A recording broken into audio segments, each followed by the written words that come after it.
Saat kita menghadapi rintangan dan kegagalan, seringkali kita merasa terpukul dan kecewa.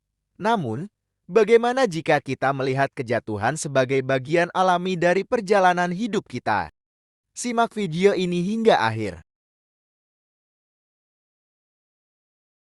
Penerimaan kejatuhan. Sekarang, mari kita bahas mengenai penerimaan kejatuhan. Saat kita menghadapi rintangan dan kegagalan, seringkali kita merasa terpukul dan kecewa. Namun, bagaimana jika kita melihat kejatuhan sebagai bagian alami dari perjalanan hidup kita? Pertama, penting untuk mengakui dan merasakan emosi kita. Kejatuhan bisa sulit, dan tidak apa-apa untuk merasa sedih, marah, atau kecewa.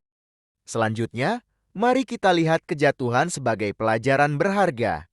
Setiap kali kita jatuh, ada peluang untuk tumbuh dan belajar.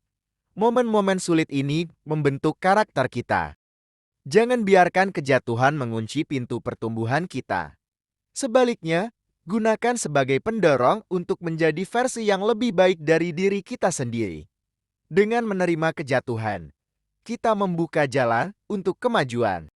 Jadi, mari bersama-sama menerima kejatuhan sebagai bagian yang tak terhindarkan dari perjalanan kita. Dengan melakukan itu, kita membuka pintu untuk pertumbuhan yang luar biasa. Simak bagian berikutnya. Introspeksi dan pencarian kekuatan. Mari kita menjelajahi langkah-langkah yang bisa kita ambil setelah mengalami kejatuhan. Saat kita tenggelam dalam kegagalan, introspeksi dan pencarian kekuatan adalah kunci untuk bangkit dan bersinar kembali. Langkah pertama adalah melakukan introspeksi. Renungkan tentang penyebab kejatuhan. Evaluasi diri, dan temukan area di mana kita dapat tumbuh dan berkembang. Selanjutnya, dalam proses introspeksi, kita akan menemukan kekuatan dalam diri sendiri yang mungkin belum pernah kita sadari sebelumnya. Kekuatan ini akan menjadi dasar untuk membangun kembali diri kita. Dengan menemukan kekuatan ini, kita dapat merencanakan perubahan positif, mungkin itu mencakup perubahan dalam pola pikir, kebiasaan, atau bahkan lingkungan kita. Jadi, mari kita bersama-sama menjalani proses introspeksi dan pencarian kekuatan untuk membangkitkan semangat dan mengatasi kejatuhan. Simak penjelasan berikutnya. Penetapan tujuan. Setelah kita melalui tahap introspeksi dan menemukan kekuatan dalam diri sendiri, sekarang saatnya untuk membahas bagaimana penetapan tujuan dapat menjadi pilar penting dalam proses bangkit kita. Tujuan memberikan arah dan tujuan hidup kita saat kita mengalami kejatuhan. Penetapan tujuan yang jelas memberikan landasan yang diperlukan untuk memulai kembali. Penting untuk menetapkan tujuan yang jelas dan realistis. Hal ini membantu kita fokus dan mengukur kemajuan yang telah kita capai. Tujuan juga menjadi sumber motivasi. Ketika kita memiliki tujuan yang jelas, itu memberikan alasan yang kuat untuk terus berusaha dan melangkah maju. Jadi, mari kita satukan langkah-langkah kita dengan menetapkan tujuan yang memberikan arah dan memberi kita motivasi untuk terus berjuang. Terus ikuti segmen selanjutnya, perubahan dan tindakan. Kita telah merenung, menemukan kekuatan dalam diri, menetapkan tujuan, dan sekarang saatnya untuk melihat bagaimana perubahan dan tindakan nyata membentuk kembali kita setelah kejatuhan. Perubahan diperlukan untuk pertumbuhan. Ini adalah langkah pertama menuju transformasi positif setelah mengalami kejatuhan.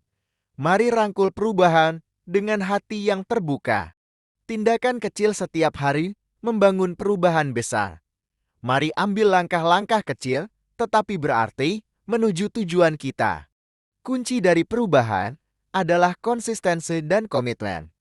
Dengan tetap berkomitmen pada tujuan kita, kita dapat mencapai perubahan yang kita inginkan. Jadi, mari bersama-sama menghadapi perubahan dan mengambil tindakan nyata. Setiap langkah membawa kita lebih dekat menuju versi terbaik dari diri kita. Simak terus penjelasan berikutnya. Dukungan dan solidaritas. Saat kita melangkah dalam perjalanan mengatasi kejatuhan, mari bahas bagaimana dukungan dan solidaritas dari orang-orang di sekitar kita bisa menjadi kekuatan besar untuk membangkitkan semangat. Dukungan emosional dari sahabat dan keluarga adalah pilar kekuatan kita. Mereka tidak hanya mendengar, tetapi juga menjadi penopang ketika kita merasa terjatuh. Saat kita bergabung dengan komunitas yang memahami perjuangan kita merasakan kebersamaan. Solidaritas komunitas memberikan kekuatan yang luar biasa.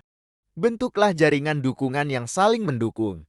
Dalam kesatuan, kita menjadi lebih kuat dan mampu melewati setiap rintangan. Jadi, mari bersama-sama memberikan dan merasakan dukungan serta solidaritas. Kita bukan hanya berjalan sendiri. Jangan ragu untuk mencari dukungan dari orang-orang terdekatmu. Teman sejati dan keluarga dapat menjadi pilar pendukung yang membantu kita melewati masa-masa sulit. Sampai jumpa di video berikutnya.